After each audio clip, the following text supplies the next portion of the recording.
విజయసాయి రెడ్డి నుంచి YCP MLC మర్రి రాజశేఖర్ రెడ్డి వరకు, ఒక రాజ్యసభ ఎంపీ నుంచి ఒక ఎమ్మెల్సీ వరకు వైసీపీని వీడిన వాళ్ళ సంఖ్య ఎంతటిది?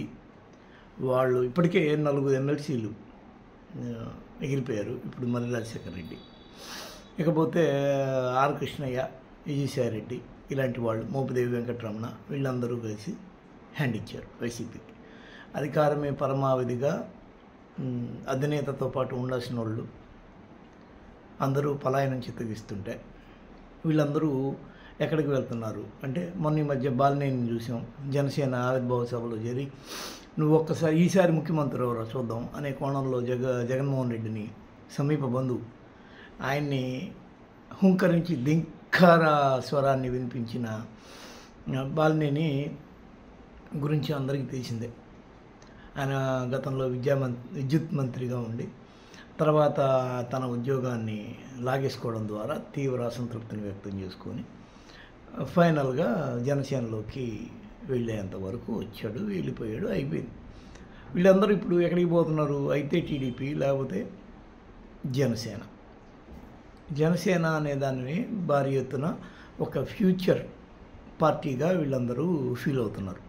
ఎందుకంటే 21 సీట్లు, 2 ఎంపీలు, వీటితో పాటు వచ్చే రోజుల్లో మరింత ఎదిగి రేపటి రోజున కానీ అధికార పార్టీని వీడి కూటమిలోంచి బయటకు వచ్చి సొంతంగా ఒక నిర్ణయం తీసుకుంటే, తద్వారా ఆ నిర్ణయం ప్రకారం ఇప్పుడున్న ఊపుకి జగన్మోహన్ రెడ్డిని కూడా కాదని ఇతనికి ఏదన్నా అవకాశం ఇస్తారేమో అని చెప్పి ఒక ఆలోచనగా కనిపిస్తోంది ఈ పార్టీ లీడర్లకి. దీంతో జనసేన వైపుకి చాలామంది క్యూ కడుతున్నారు.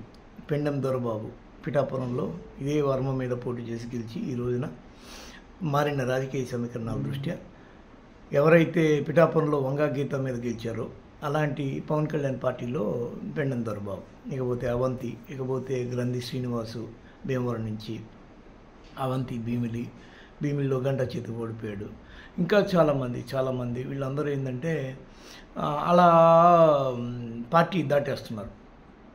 వచ్చే రోజుల్లో వైసీపీకి ఆయా ప్రాంతాల్లో బలమైన అభ్యర్థులు లేకపోతారేమో, పార్టీయే తన సర్వశక్తుల్ని ఒడ్డి సాదాసీదా గాళ్ళకు కూడా ఇచ్చి, అక్కడెక్కడో ఇచ్చాడు కదా ట్రక్ డ్రైవర్లకి, వీళ్ళకి ఇచ్చి తనే వాళ్ళని గెలిపించుకోవాల్సిన పరిస్థితి ఏర్పడుతుందేమో తెలియట్లేదు.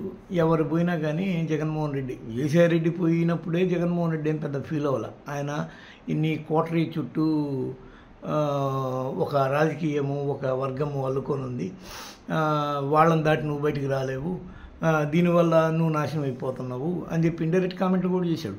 కోటరీ అంటే ఎవరంటే సజ్జల భార్గవ్, ఇకపోతే భారతిరెడ్డి, అవినాష్ రెడ్డి, వీళ్ళందరూ కోటరీగా ఈయన ఫీల్ అవుతున్నాడు. ఆయన ఫ్రీగా ఉన్న సమయంలో ఎవరు? జగన్మోహన్ రెడ్డి నాలంటి వాడు చెప్పిన మంచి ఐడియాలు విని ఈరోజు ఇక్కడ వరకు వచ్చాడు. ఈరోజు అతను ఏమైపోతున్నాడు? కోటరీ చెప్పే మాటలు విని లాస్ట్కి అధికారం వచ్చాక వాళ్ళ ద్వారానే ఇతను అధికారంలోంచి కింద పడిపోయాడు. కాబట్టి జగన్మోహన్ రెడ్డి కోటరీ నుంచి బయటకు రావాలి, జనాల్లోకి రావాలి, అప్పుడే అతనికి అన్ని విషయాలు తెలుస్తాయి అనేది విజయసాయి రెడ్డి చెప్పే మాట.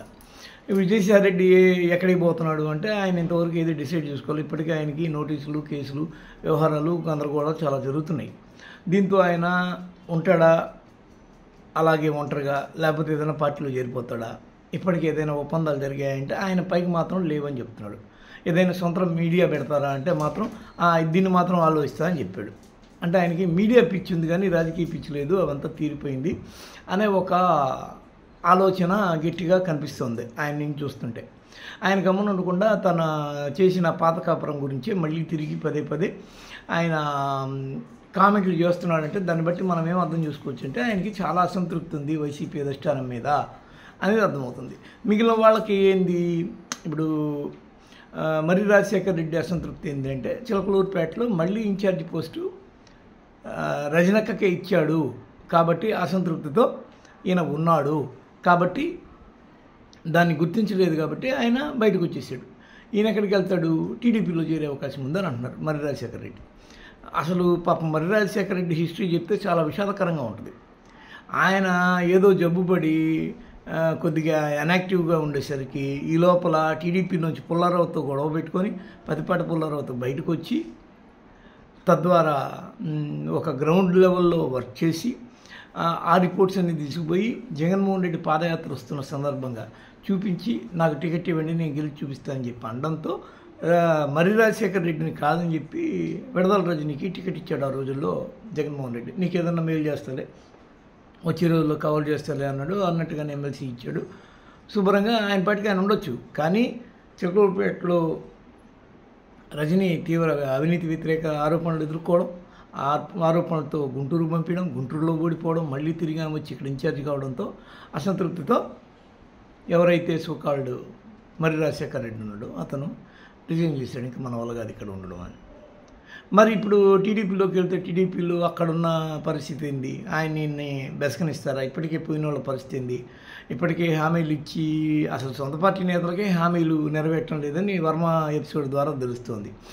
అదంతా అక్కడ చంద్రబాబును నమ్మిపోతే ఏ ఉపయోగం ఉండదు. లోకేష్ చెప్పితే ఏదన్నా పోయినప్పుడు ఆయనకి కూడా కర్ణ కఠోరమైన ఘోరమైన పనులు చేసి పెట్టాలి. ఇప్పుడు బీటీ నైట్కి ఎమ్మెల్సీ పదవి వచ్చింది అంటే జైలు ఎపిసోడ్లో మొత్తం అన్ని దగ్గరుండి చూసి వర్క్ చేసాడు కాబట్టి అలాంటి ఎపిసోడ్లో గట్టిగా పాత్ర పోషించాల్సి వస్తుంది ఒక టీడీపీ పోతే. ఇప్పుడు ఎవరన్నా జనసేన అంటే అది ఆ ఫ్లో వేరు. ఆయనకి ఏంటంటే కొత్త పాత్రలు తెలియక అరే నా పార్టీలో కూడా నా చెరువులో కూడా చేపలు వస్తున్నాయి అనే కోణంలో ఆయన సంతోషించొచ్చేమో. కానీ టీడీపీ పోయే వాళ్ళ పరిస్థితి మాత్రం చాలా దారుణంగా ఉందనేది ఒక గ్రౌండ్ రిపోర్ట్. అక్కడంతా లోకేష్ చూస్తున్నాడు.